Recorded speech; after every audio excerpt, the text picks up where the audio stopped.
Welcome to this video edition of Nurture Faith, a source of inspiration for our walk with Jesus Christ. In 1959, Vince Lombardi was called to be the brand new coach for the Green Bay Packers, and anticipation was running high. The Green Bay Packers had sunk to the bottom of the football league. Ticket sales had bottomed out.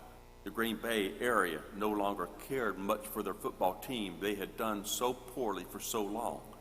So when Vince Lombardi stepped onto the field to meet the players for the first time, he carried in one hand a football.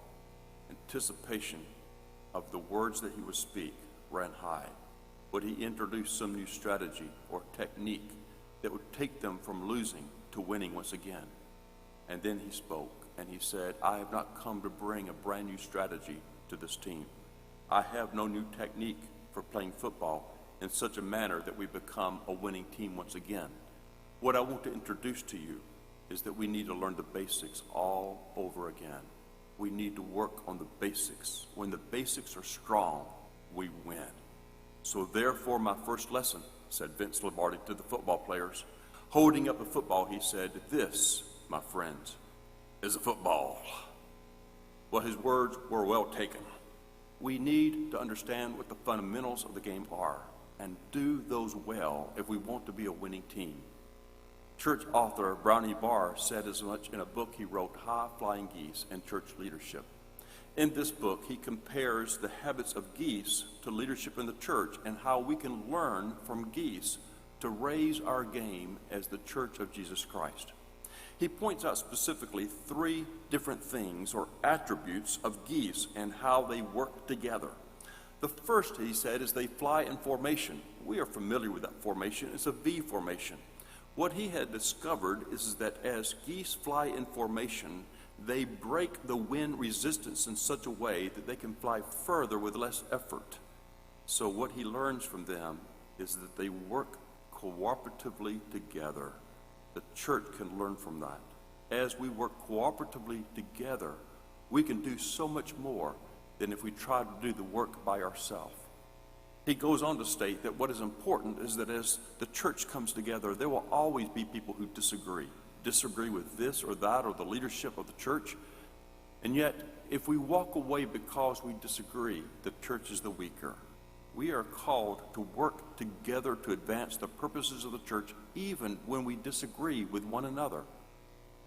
Going back to geese, he said, the next thing he learns from geese is that they rotate the lead. As the weather conditions change, the leadership of the geese change. One goose may be better at leading the flock under rainy conditions than sunny conditions, or windy conditions, or cold conditions. As the conditions change, the leadership is rotated. The church also needs to recognize that we need to rotate our leadership from time to time so that we can bring people with the correct skill sets for that day, that moment in the life of the church. And also we want to protect one leader or leaders from becoming weary from service for too long. So geese rotate the leadership according to the conditions or the environment, and the church learns to rotate its leadership according to the gifts and to the abilities that is needed at that particular time in the life of the church. The third observation he makes about geese is that when one becomes injured or fallen, the entire flock will come down to the earth and stay with that goose, that one goose. Hang out with that goose, stay with it, care for it, provide community for it until it is healed and can once again fly with the flock. Well, the Church of Jesus Christ, likewise, must keep company with the fallen. We gather together when one of us are injured or discouraged or in despair of any kind. We surround that person and we love that person and we make them aware that Christ is also mindful of them.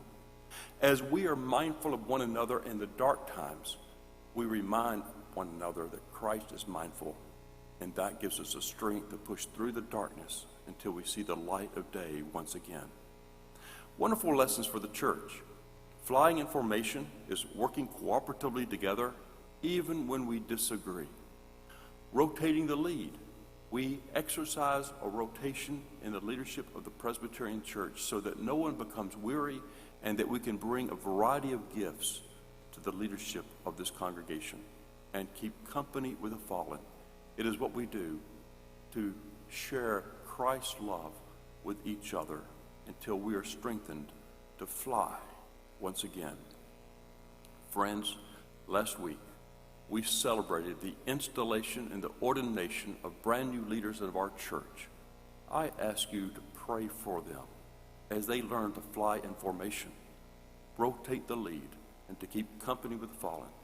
If we, as Vince Lombardi says, focus on the fundamentals, the basics, and do them well, we will have a ministry of Jesus Christ in this community that will change lives.